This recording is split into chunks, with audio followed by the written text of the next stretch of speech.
Electric motor.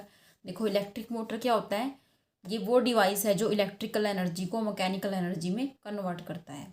यानी इसको हम इलेक्ट्रिसिटी की सप्लाई देते हैं और इसके अंदर एक एक्सल है जो रोटेट करता रहता है, उससे हम अपनी किसी और चीज़ को यूज़ में इसके यूज़ में ला सकते हैं। उसका जो ये रोटेशन है उसको हम आगे किसी और चीज़ को, जैसे घरों में भी आपने देखा होगा जैसे आटा पीसने वाली चक्की होती है, तो उसमें मोटर के साथ उसकी वो जो बेल्ट लगाते हैं उसके साथ वो जो चक्की है वो रोटेट करती रहती है। तो देखो ये किस प्रिंसिपल पे बेस्ड है, अभी अभी हमने जो टॉपिक किया है, it is based on the principal that when a current carrying conductor placed in a magnetic field it experience a force. हमने अभी अभी किया है कि हमने एक कंडक्टिंग रोड को मैग्नेट के बीच में रख के देखा है। तो जब उसके अंदर हम करंट पास करवाते हैं रोड के अंदर, तो क्या होता है, उसके ऊपर एक फोर्स लगता है, मैग्नेटिक फील्ड की वजह से उसके ऊपर एक फोर्स लगता है। तो देखो कंस्ट्रक्शन क्या है, ये कैसे बनी है, इसके अंदर क्या क्या पार्ट है। देखो सबसे पहले है इसके अंदर एक रेक्टेंगुलर कॉइल लगी होती है जिसको आर्मेचर भी बोलते हैं। It consist of a rectangular coil ABCD of insulated copper wire, जो किसकी बनी हुई है, कॉपर वायर, और जिसको हमने इंसुलेटेड कर रखा है, यानी धागा चिड़ी हुई तार के साथ हमने एक कोयल बना रखी है। Coil placed between two pole pieces of a magnet, the ends of the coil are connected to two halfs P and Q of a split ring, यानी कि कम्यूटेटर। तो देखो डायग्राम में देख लेते हैं, ये डायग्राम है इसका, ये हमारी है रेक्टेंगुलर कोयल, इंसुलेटेड कॉपर वायर की बनी हुई रेक्टेंगुलर कोयल है। इसको हमने कहाँ पे रखा हुआ है, दो मैग्नेट के पोल पीसीस के अंदर, ये इसका नॉर्थ, ये इसका साउथ। उसके बाद इसके जो आगे जो एंड्स हैं, ये जो कोयल कहाँ पे ख़त्म होती है, यहाँ पे, ये किसके साथ कनेक्ट है, स्प्लिट रिंग अरेंजमेंट की। ये जो हमारे जो ये दो पार्ट दिख रहे हैं हाफ सर्कल, तो इनको हम स्प्लिट रिंग बोलते हैं, रिंग का half of part. P and Q क्या है यहाँ पे, स्प्लिट रिंग है, और इनका दूसरा नाम क्या है, कम्यूटेटर। ये स्प्लिट रिंग, इसका जो अंदर वाली साइड होती है वो इंसुलेटेड है, ये जो इसकी अंदर वाली साइड है ये इंसुलेटेड है, और इसको हम अंदर एक एक्सल से कनेक्ट है। वो एक्सल जो है रोटेट करता रहता है, इस एक्सल को हमने इस लाइन के थ्रू दिखा रखा है। और इसकी जो ये बाहर वाली साइड है, ये जो बाहर वाली कंडक्टिंग साइड है, उसको हमने ये दो दो कार्बन ब्रश बोलते हैं। X एंड Y हमारे क्या हैं, दो कार्बन ब्रश हैं, इनके साथ अटैच किया हुआ है। उसके बाद ये कार्बन ब्रश किसके साथ अटैच है, ये किस लिए लगाए हुए हैं, ये हमने इलेक्ट्रिसिटी सप्लाई करने के लिए लगा रखे हैं। बैटरी से इसको हम लाइट दे रहे हैं, इलेक्ट्रिसिटी दे रहे हैं, करंट पास करवा रहे हैं इसके अंदर। तो ये हमारी बैटरी है और ये है हमारी की। तो यहाँ इस बैटरी की हेल्प से हम इसके अंदर करंट पास करवाते हैं। नेक्स्ट है इसकी वर्किंग। तो वर्किंग में देखो सबसे पहले क्या होता है, हम इसको करंट कहाँ से दे रहे हैं, ये है हमारी सोर्स बैटरी। इस सोर्स बैटरी की हेल्प से हम इसको करंट दे रहे हैं आगे। तो करंट, ये हमारी ये करंट की डायरेक्शन होगी। इस कार्बन ब्रश की हेल्प से जो करंट है वो कहाँ जा रहा है, तो इस आर्मेचर के अंदर जा रहा है। ये आर्मेचर में जो इसकी जो आर्म AB है, इसमें जो करंट की डायरेक्शन है क्या है, A to B, और जो आर्म CD है इसमें करंट की डायरेक्शन क्या है, C to D।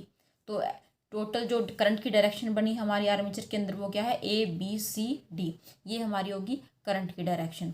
तो हाफ रोटेशन, तो देखो इसमें जो करंट की डायरेक्शन अगर ये है हमारी A to B यानी कि अपवर्ड है, तो इसमें ये जो आर्म है ये, अब इसकी डायरेक्शन ऑफ मोशन हम कैसे डिसाइड करेंगे, Fleming left hand rule apply करेंगे इसके अंदर हम।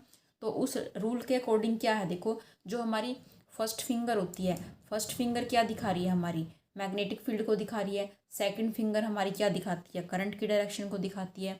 और जो हमारा थंब है वो क्या दिखाता है, direction of motion of conductor. तो हम इस तरह से, अगर देखो ये आर्म हमारी AB है और इसमें अपवर्ड डायरेक्शन में करंट फ्लो कर रहा है, तो हमारा जो ये जो लेफ्ट हैंड है हम उसको इस तरह करेंगे। तो हमारा देखो जो ये फर्स्ट फिंगर है, यहाँ पे मैग्नेटिक फील्ड की डायरेक्शन है नॉर्थ से साउथ की तरफ, इस तरह से परपेंडिकुलर होनी चाहिए। तो नॉर्थ से साउथ की तरफ डायरेक्शन है मैग्नेटिक फील्ड की। ये फिंगर हमारी ऊपर की तरफ डायरेक्शन दिखा रही है, यानी A से B की तरफ हमारा करंट दिखा रही है। तो हमारा ये जो थंब है, ये थंब हमारा डाउनवर्ड आ रहा है, यानी जो ये आर्म AB है ये हमारी कहाँ जाएगी, डाउनवर्ड साइड जाएगी। और सिमिलरली जो आर्म CD है वो कहाँ जाएगी, अपवर्ड साइड आएगी। ठीक है, तो ये जो आर्मेचर है ये कैसे रोटेट कर रही है, ये एंटी क्लॉकवाइज डायरेक्शन में रोटेट कर रही है।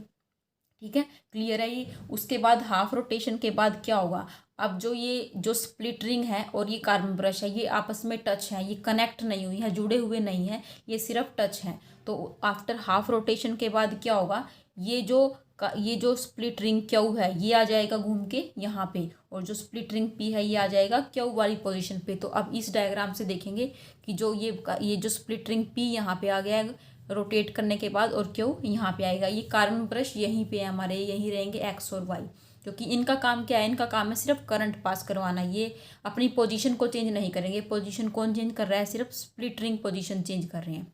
तो उसके बाद अब देखो करंट की डायरेक्शन तो वही रहेगी यहाँ पे, लेकिन अब जो ये है आर्म चेंज हो गई है। अब यहाँ सी डी आर्म यहाँ पे आ गया और ए बी आर्म यहाँ पे आ गया। तो अब की बार डायरेक्शन जो करंट की है डी टू सी हो गई, पहले क्या थी सी टू डी, और यहाँ पे बी टू ए डायरेक्शन होगी इसके अंदर करंट की। तो जो हमारी डायरेक्शन ऑफ करंट है डी सी बी ए, ये बन गया हमारी करंट की डायरेक्शन। तो हमारी जो करंट की डायरेक्शन है हर एक हाफ रोटेशन के बाद चेंज होती रहेगी। और ये डायरेक्शन जैसे सी डी पहले यहाँ पे ये अपवर्ड जा रहा था, अब की बार ये सी डी यहाँ पे डाउनवर्ड जाएगा, और ए बी कहाँ जाएगा, अपवर्ड आ जाएगा। फ्लेमिंग लेफ्ट हैंड रूल से आप ये निकाल के देख सकते हो।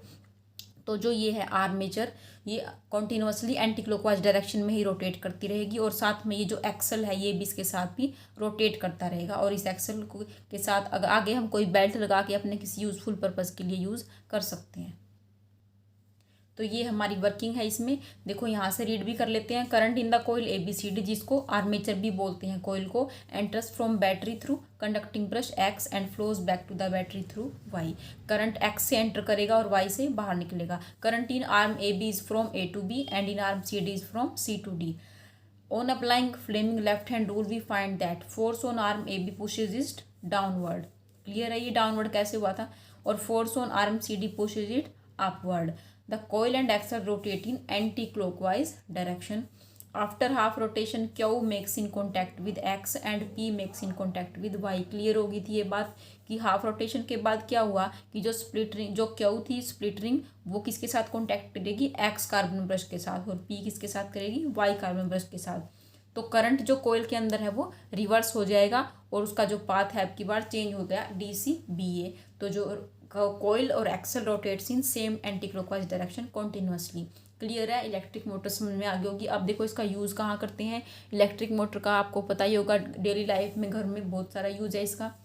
इलेक्ट्रिक फैंस के अंदर, रेफ्रिजरेटर्स के अंदर, या फिर मिक्सर ग्राइंडर के अंदर, वॉशिंग मशीन्स के अंदर, इन सब का हम यूज़ करते हैं। क्लियर, ओके जी।